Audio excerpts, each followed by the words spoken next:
하나님의 은혜가 우리 사랑하는 모든 성도들의 심령과 가정과 그리고 생업 위에 늘 충만하시게 되기를 주의 이름으로 축원합니다.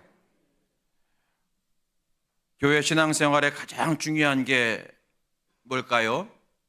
신앙생활에서 제일 중요한 것은 바로 예배입니다. 그래서 교회는 예배를 은혜롭게 준비하고 예배를 가장 중요하게 삼아야 하죠. 뿐만 아니라 우리 교인들도 성도들도 예배를 가장 귀하게 여기셔야만 합니다. 예배에서 은혜를 받으셔야만 하는 겁니다. 우리가 매주일 최소한 주일 예배, 최소한 매주일 예배 참석하셔서 예배 통해서 감격하시고 회개하시고 전율도 느끼시고 감동하시는 그 예배가 너무너무 중요합니다. 여러분, 예배가 죽으면 모든 게 죽어가기 시작해요. 교회 안에는요, 예배 말고 다른 게 많이 있습니다. 선교하는 것도 있고요, 봉사하는 것도 있고, 친교하는 것도 있고 많아요. 참 영적으로 재미있는 것이 많습니다. 여러분, 봉사, 친교, 선교 다 좋잖아요. 다 귀한 거예요. 그런데 이 모든 게 다 좋지만 예배의 이 은혜가 사라지고 예배의 감동이 사라지면 이런 모든 것도 다 조금씩 나빠져요. 그래서 여러분, 예배가 얼마나 소중한지 기억하시고 늘 예배에 늘 적극적으로 참여하시면서 예배 통해서 하나님의 은혜를 충만히 받으셔서 교회에서 하는 모든 선교나 친교나 봉사도 늘 은혜가 넘치시고 또 사회에서, 가정에서, 여러분 직장에서 살아갈 때도 예배의 힘으로 승리할 수 있게 되기를 주의 이름으로 축원합니다. 오늘도 여러분 그런 은혜로운 예배가 될 줄로 믿습니다. 오늘부터 여러분 사순절이에요. 지난 수요일부터 사순절입니다.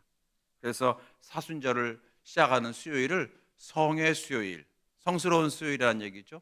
또는 이제 제의 수요일, 제의라고 하는 것은 이제 회개하면서, 우리 구약 성경 보게 되면 회개할 때 죄를 뒤집어 쓰고 그러잖아요. 그래서 회개하면서 사순절을 시작한다, 그런 뜻을 가지고 있어요.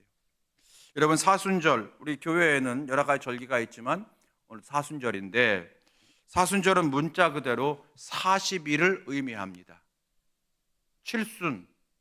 칠순잔치에 그러면 70이란 얘기고, 팔순잔치에 그러면 80이란 얘기예요. 맞죠? 그런 것처럼 사순 그러면 40일이라고 하는 뜻이겠죠. 예수께서 부활하시는 날을 기점으로 해서 그 전까지 40일 기간 동안을 우리가 사순절이라고 얘기를 합니다. 예수께서 부활하시기 직전에 하신 것이 십자가의 고난이에요.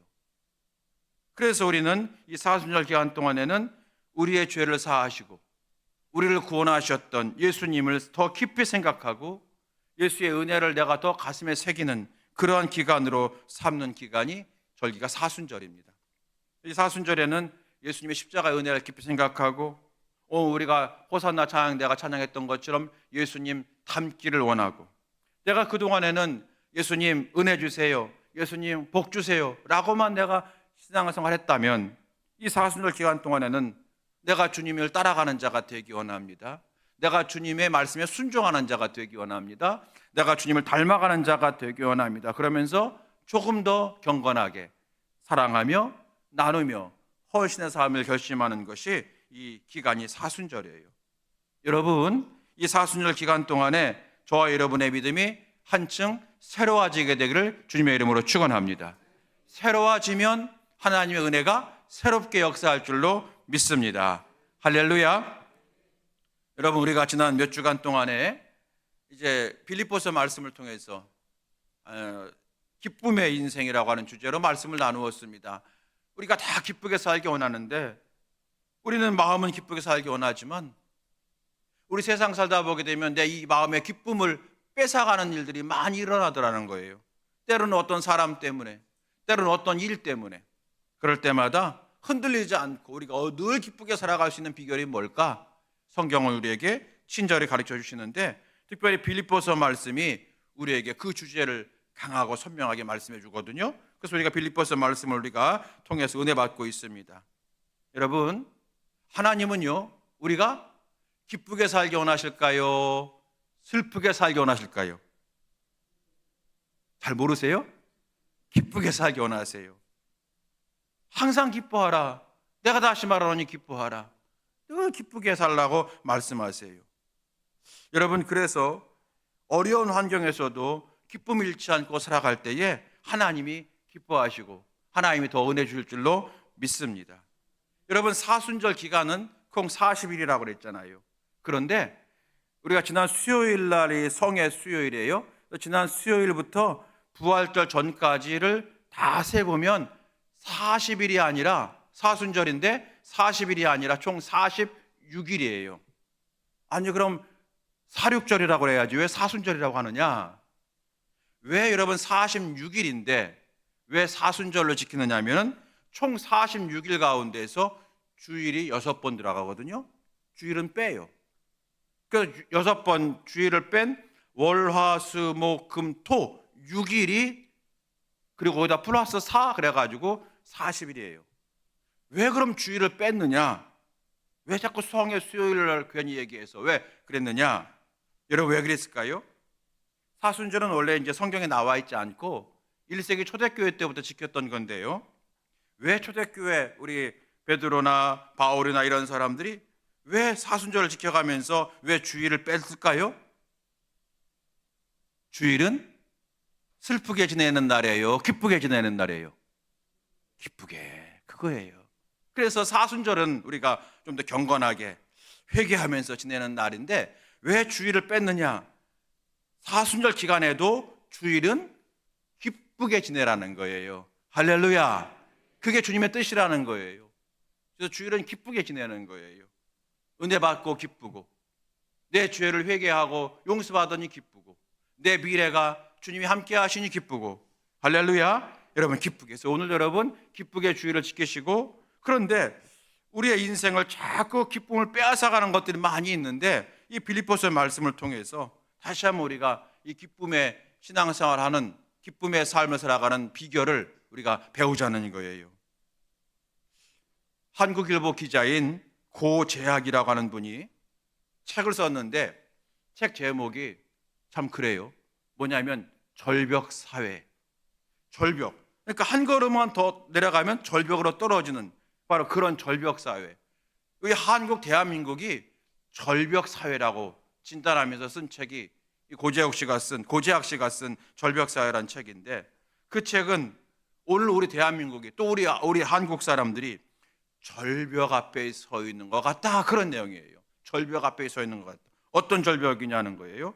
인구 절벽, 일자리 절벽, 이념 절벽, 취업 절벽, 주거 생활 절벽, 노후 걱정 절벽. 다 절벽이에요. 이건 뭐 한 걸음도 잘못 디디게 되면 절벽 아래로 떨어지는 인생이 되는 바로 그런 사회가 한국 사회고 우리나라 하는 것을 진단한 거예요. 여러분, 좀 어둡고 슬프지만 이 절벽 사회라고 하는 말에 여러분 동의하시는지요? 여러분 동의하실 거예요. 그래서 이 시대에는요, 행복이 없다는 거예요. 만족이 없다는 거예요. 기쁨이 없다는 거예요. 열심히 노력하고 애쓰지만 우리 과거보다 잠 더 못 자요, 요즘에.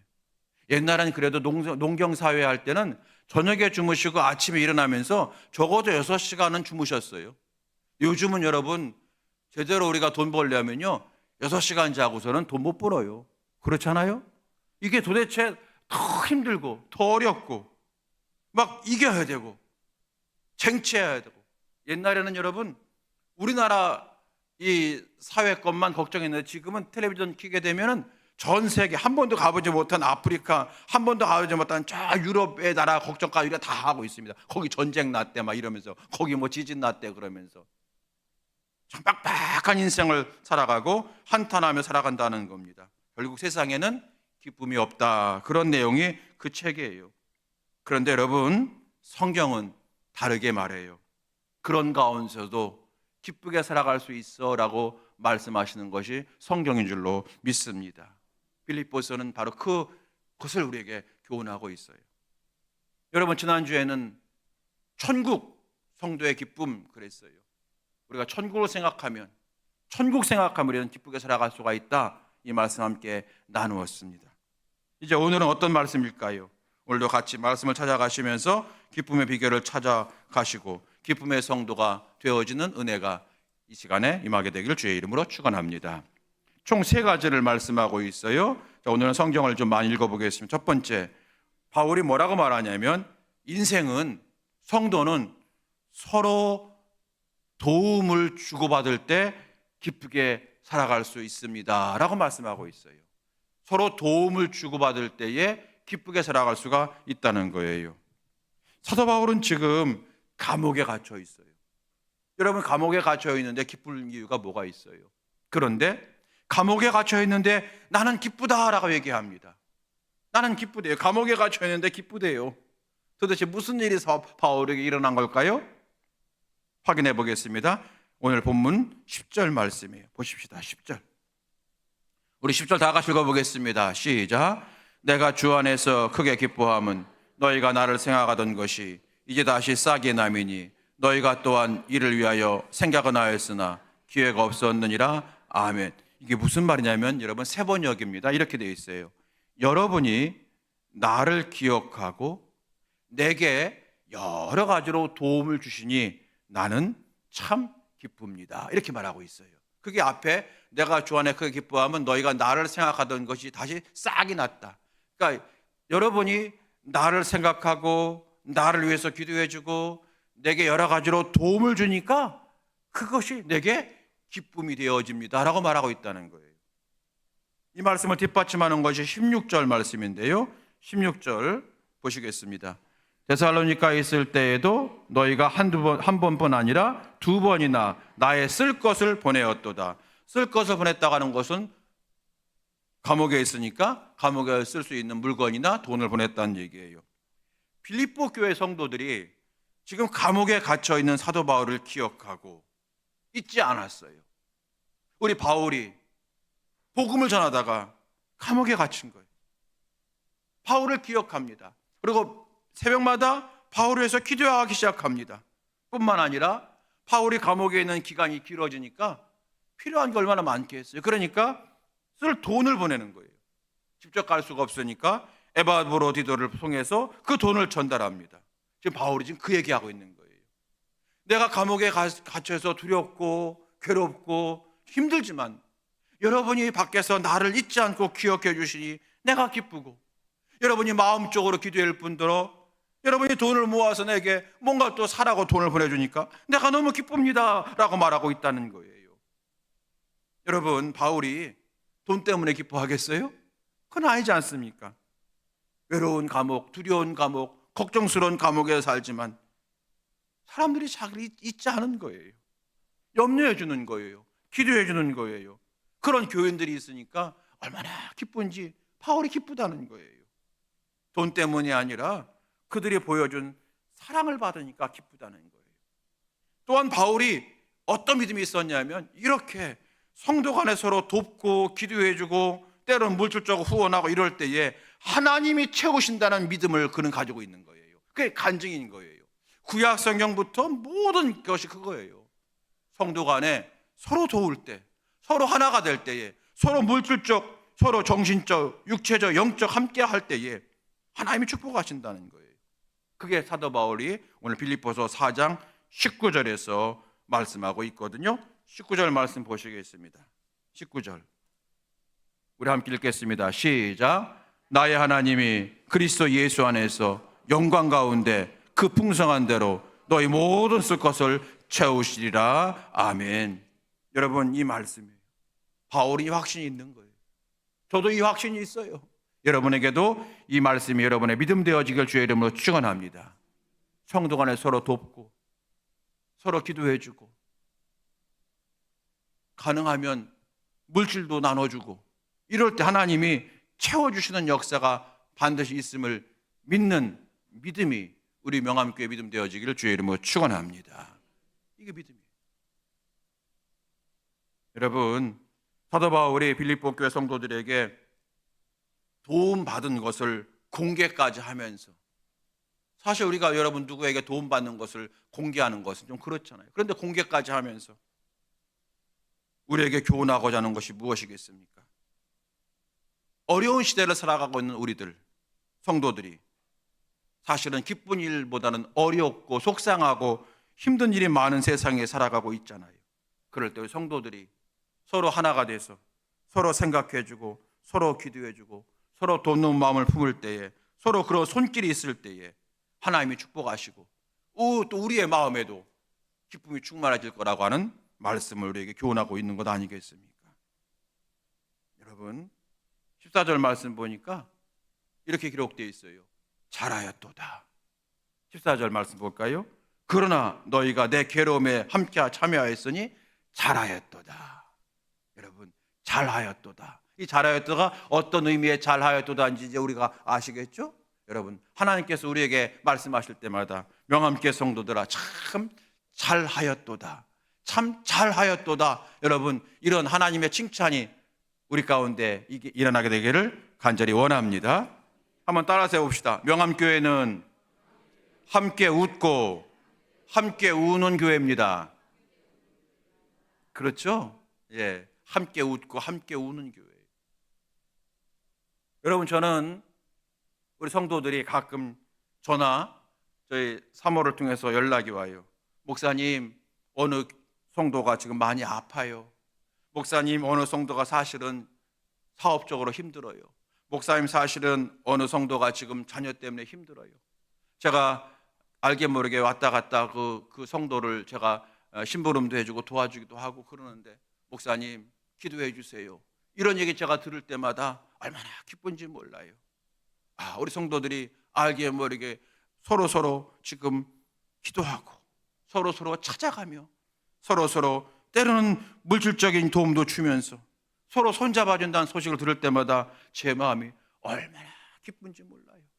여러분, 제 마음이 기쁘다고 하는 것은 하나님이 기쁨을 느낀다고 하는 말씀으로 이해하시기를 바랍니다. 왜냐하면 하나님께서 잘하였도다 칭찬하시는 거예요. 여러분, 오늘 사도 바울이 우리에게 주는 말씀이 뭡니까? 괴로운 일을 당할 때에 빌립보 교인들의 그러한 선한 행함이 바울에게 기쁨을 주었고 하나님께 칭찬받은 것처럼 우리 모두가 각자 어려울 때에 정말로 기쁨을 상실한 시대에 절벽 사회를 살아가면서도 서로 돕고 서로 웃고 서로 웃는, 함께 웃고 함께 웃는, 기도해주는 그러한 우리 성도들 되라고, 그래야 우리의 마음에 기쁨이 샘솟을 거라고, 그래야 하나님께서 우리에게 기쁜 일을 더 많이 주실 거라고 약속하신 말씀이 되는 줄로 믿습니다. 이 아름다운 행함이 오늘 우리에게도 많이 일어나게 되기를 주의 이름으로 축원합니다. 두 번째는 기쁨의 성도가 되는 비결, 두 번째는 자족하는 마음을 가져라 라고 말씀하십니다. 자족하는 마음을 가져라. 오늘 사도 바울이 빌립보 교인들의 마음을 담은 선물 받아서 기쁨이 충만하다고 말씀하시면서 성도들이 가져야 될 또 다른 자세, 그것은 자족하는 마음이래요. 자족하는 마음.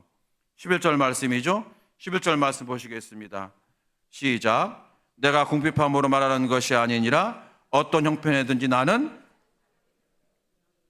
뭘 배웠대요? 자족하기를 배웠대요. 여러분, 자족하는 거예요. 바울이 내가 비천에 처할 때도 있고 내가 풍부에 처할 때도 있어, 내가 잘 나갈 때도 있고 내가 일이 막힐 때도 있어, 근데 어떤 환경에서도 나는 흔들리지 않아. 그것은 내가 자족하는 믿음이 있기 때문입니다 라고 말하고 있는 거예요. 자족하는 믿음. 여러분, 자족이 뭐죠? 사전을 찾아보니까 스스로 넉넉함을 느끼는 상태, 이렇게 되어 있어요. 스스로 넉넉함을 느끼는 상태. 풀었으면 이겁니다. 외부적 환경에 따라서 지배를 받지 아니하고 내면의 자원으로 기뻐하고 만족하는 상태, 이렇게 얘기하는 거예요. 회복 탄력성이라고 하는 그런 용어가 있어요. 회복 탄력성. 여러분, 이렇게 넘어져도 이렇게 곧바로 일어나는 회복의 탄력성이라고 하는 그런 책과 용어가 있는데, 이런 얘기예요. 쉽게 말하면 이 내부의 자원이 풍부한 사람은 똑같은 스트레스를 받아도 쉽게 극복하더라는 거예요. 쉽게 말하면 이런 겁니다. 우리가 가지고 있는 것이 외부적 자원이 있고 내부적 자원이 있어요. 어려운 말이 아니에요. 외부적 자원은 뭐냐면 겉으로 드러나는 거예요. 어떤 돈이라든지 어떤 지식이라든지 학벌이라든지 어떤 명성, 인기 이런 것들 여러분 건강 이런 건 외부적인 거잖아요. 눈에 보이는 거란 말이죠. 그것이 많은 것은 외부적 자원이 많은 사람이라고 하는 거예요. 이게 많으면 든든해요. 여러분 주머니에 지갑에 신사임당이 좀 많으면 든든하잖아요. 그죠? 든든하죠. 옛날 그래서 어머니들이 아버지 출근할 때에 지갑에다가 좀 지폐 몇 개를 넣어줘라 그러면 든든하게 아주 어깨가 으쓱하며 출근한다고 얘기가 있었어요. 든든해요. 여러분 우리가 건강진단을 받았는데 우리 어떤 성도님이 목사님 건강진단 받았는데 아이고 퍼펙트예요. 퍼펙트해. 혈당도 떨어졌고 혈압도 정상이고 너무 좋다고 아주 든든하다고 얘기해요. 이런 게 외부적 자원인 거예요. 외부적 자원이 많으면 우리는 기쁘잖아요. 이게 우리에게 필요해요. 예, 필요합니다. 그러면 내부적 자원은 뭐냐? 눈에 보이지 않는 그런 든든함인 거예요. 이게 강한 의지, 풍부한 감정, 특별히 확고한 믿음 이런 것들을 말해요. 쉽게 말하면 내공이 깊은 거죠. 자, 그런데 어떤 얘기냐면 개중에 이 외부적 자원은 든든한데 이 내부적 자원이 빈약한 사람이 있더라는 거예요. 그러면 이 외부적 자원이 많은데 내부적 자원이 빈약한 사람은요, 여기서 조금 문제가 생기면 걷잡을 수 없이 넘어져요. 회복하기가 어려운 거예요. 왜 내게 이런 일이 일어나냐고 그러면서 회복하기 어렵고요. 그리고 막 다른 사람을 원망하기 시작합니다. 반면에 이 내부적 자원이 풍부한 사람은요, 견고해요. 이 외부적 자원이 조금 흔들려도 쉽게 넘어지지 않아요. 이 내부적 자원이 풍부한 사람 가운데 이런 사람이죠. 예를 들어서 막 일이 잘 되고 그리고 막 많이 막 가지고 있어요. 그래도 겸손해요. 왜요? 이것이 많지만 이 내부적 자원이 많으니까 이게 많아도 겸손하고요. 나눠주기를 좋아하고요. 자기를 겸손히 낮출 줄 아는 거예요. 이 사람은요, 내공이 만만치 않은 사람들이에요. 내면의 자원이 많은 거예요. 또 반대로 사는 게 지금 어려워요. 외부적 자원이 없어. 사는 게 어려워요. 건강이 안 좋아. 지금 많이 아파. 요즘 사업도 잘 안 돼. 그런데도 웃음 잃지 않아. 자존감이 강해요. 여러분, 자존심이 강한 게 아니라 자존감이 강해요. 자존감. 나는 이래봬도 하나님의 자녀야. 이 자존감이 있는 거예요. 내가 비록 아파도 이래봬도 하나님의 자녀야. 요즘 내가 사업이 안 돼? 그래도 나 이래봬도 하나님의 자녀야. 라고 하는 자존감이 강한 거예요. 그래서 자기 현재의 삶에서 최선을 다하려고 했어요. 왜요? 이 내면의 자원이 풍부하기 때문에 그런 거예요.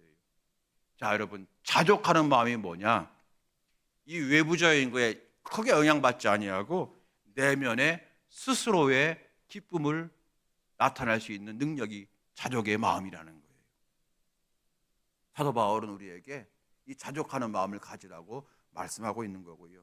하나님, 저에게 자족의 믿음을 달라고 기도하라고 권면하고 있는 줄로 믿습니다. 여러분, 세상 사람들은 이 자족의 마음을 가지려면, 내면을 든든하게 하려면 책을 많이 읽으라고 얘기해요.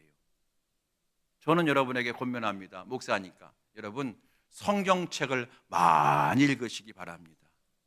성경책을 여러분이 정말로 많이 읽으셔야 돼요. 줄 쳐가면서 한자 한자 읽으세요. 정확하게 읽어보세요.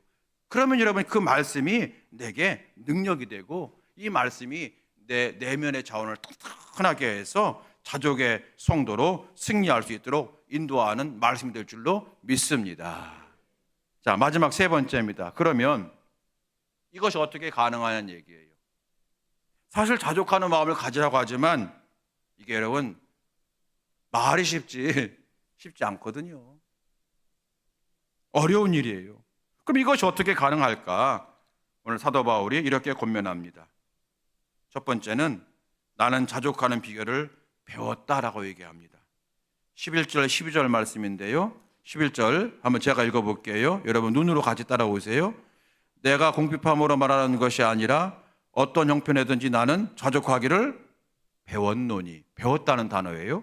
그다음 12절 나는 비천에 처할 줄도 알고 풍부에 처할 줄도 알아. 모든 일 곧 배부름과 배고픔과 풍부와 공핍에도 처할 줄 아는 일체의 비결을 배웠노라. 여러분, 자족의 마음을 배웠대요. 이게 무슨 뜻입니까?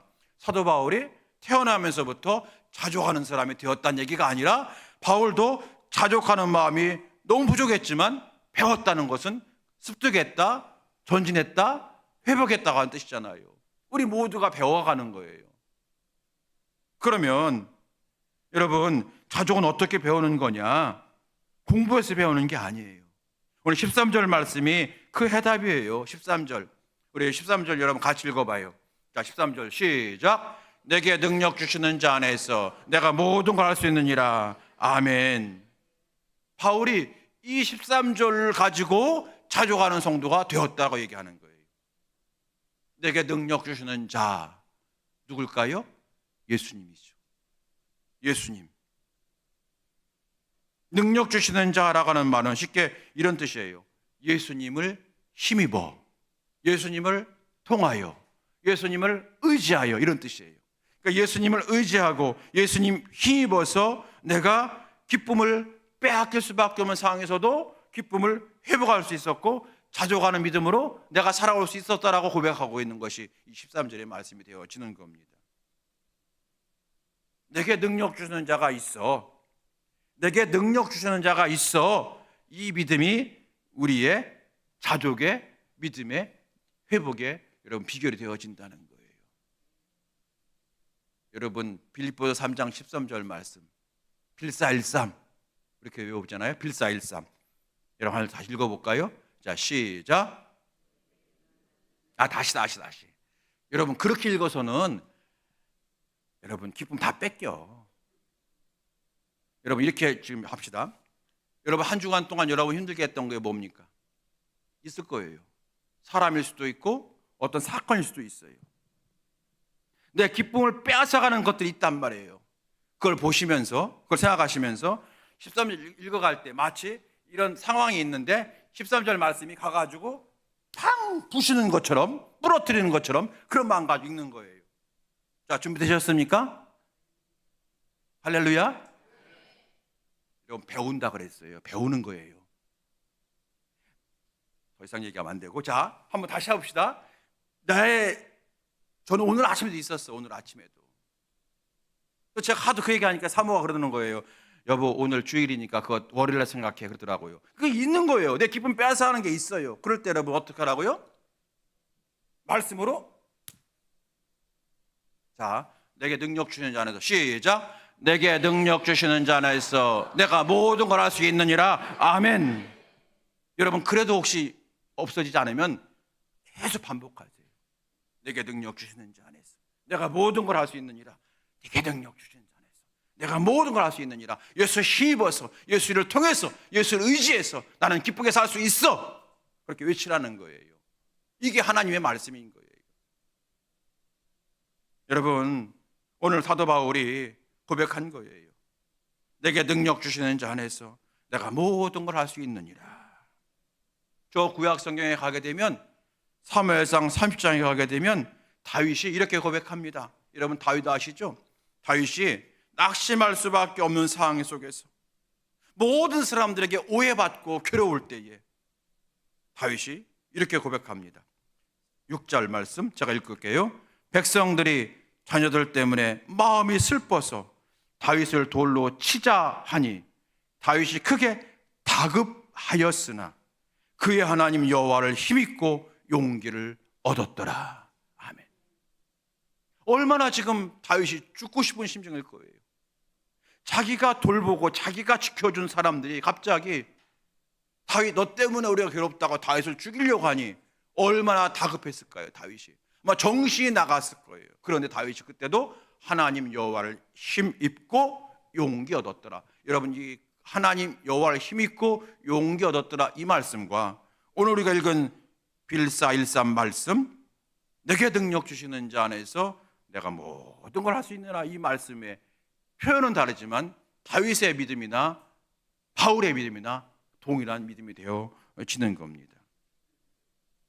요즘 우리를 속상하게 하는 것들, 요즘 나를 힘들게 하는 것들, 그래서 내 마음에 기쁨을 빼앗아가는 것들 얼마나 많이 있습니까, 여러분? 그때마다 내게 능력 주시는 자 안에서 내가 모든 걸 할 수 있느니라. 여러분, 이 말씀으로 여러분 이기시고 기쁨을 회복하는 우리 모두가 되어지기를 바랍니다. 오늘 설교 제목이 무엇이에요? 설교 제목, 나는 기뻐하리라. 나는 슬퍼하리라, 그거 아닙니다. 나는 기뻐하리라. 나는 속상해하리라, 아닙니다. 나는 기뻐하리라. 나는 스트레스 받으리라, 아닙니다. 나는 기뻐하리라는 거예요. 물론 우리에게 속상한 일이 있어요. 스트레스 받는 일이 있어요. 괴로운 일이 있어요. 그럴 때마다 여러분 여기에 집중하지 말고 나는 기뻐하리라, 나는 기뻐하리라 외치라는 거예요. 왜냐하면 주님께서 빌립보서 4장 4절에 이렇게 말씀하셨어요. 주 안에서 항상 기뻐하라. 내가 다시 말하노니 기뻐하라. 왜요? 이것이 축복의 말씀이 되어지기 때문에 그런 겁니다. 오늘 그 말씀 우리에게 주신 거고요. 세 가지 말씀하셔서 첫 번째, 서로 돕는 자가 되라는 거예요. 서로 돕는 자가 되라. 남편은 아내를 많이 도와주고, 아내도 남편을 도와주고, 성도들 간에도 서로 도와주고, 서로 기도해주고, 그럴 때 우리는 기쁨을 회복하게 되는 거예요. 여러분, 오늘 저녁에 우리 사랑하는 남편들이 아내에게 나는 자네 없으면 못 살아. 아유, 너무 고마워. 너무 수고하는 거 내가 알아. 여러분, 그런다면 아내의 마음이 슬플까요? 기쁠까요? 기뻐요. 그런데 거기에 더불어서 한 장 이렇게 줘보세요. 신사임당 2장 겹쳐가지고 주면서 이거 내가 일주일 동안 아낀 거야. 자네 이거 가지고 맛있는 거 사 먹든지 친구 만나든지. 그러면 더 기쁠까요? 많이 기쁠까요? 우리 그렇게 살아가는 거예요. 우리가 여러분 대단한 뭐 큰 거 갖고 살아가는 게 아니잖아요. 여러분 아내들이요, 여러분 남편들에 똑같이 해주시기 바랍니다. 그 기쁜 거예요. 교인 간에도 마찬가지예요. 서로 위해주고, 너무 고생하십니다, 감사합니다, 수고하십니다. 그럴 때 우리 교회는 여러분 기쁨이 충만한 교회가 될 줄로 믿습니다. 서로 돕고, 두 번째 자족하고, 자족하는 믿음. 이래봬도 하나님의 자녀야, 그 마음 가지고, 그리고 예수의 은혜를 힘입고, 예수의 능력을 힘입고, 예수를 의지하여서 항상 오래 살아간다면 세상은 우리의 기쁨 빼앗아가지 못할 것이고, 주님께서는 우리를 보시고 예비하신 놀라운 기쁨의 사람, 기쁨의 사건, 기쁨의 일들을 많이 주셔서 기쁨의 열매를 누리는 성도로 만들어 주실 줄로 믿으시게 되기를 주님의 이름으로 축원합니다. 이 시간에 찬양하시겠습니다. 어떤 찬양이냐면요, 예수의 이름으로 나는 일어서리라. 주가 주신 능력으로 나는 일어서리라. 여러분 이 찬양 함께 불러볼 텐데요, 이 찬양은 내 인생에 기쁨을 빼앗아가고 기쁨을 탈취해가는 모든 것들아, 떠나가라. 나는 예수의 이름으로 일어설 거다. 나는 기뻐할 거다. 여러분 그런 마음으로 이 찬양 불렀으면 좋겠어요. 한번 찬양하시겠습니다.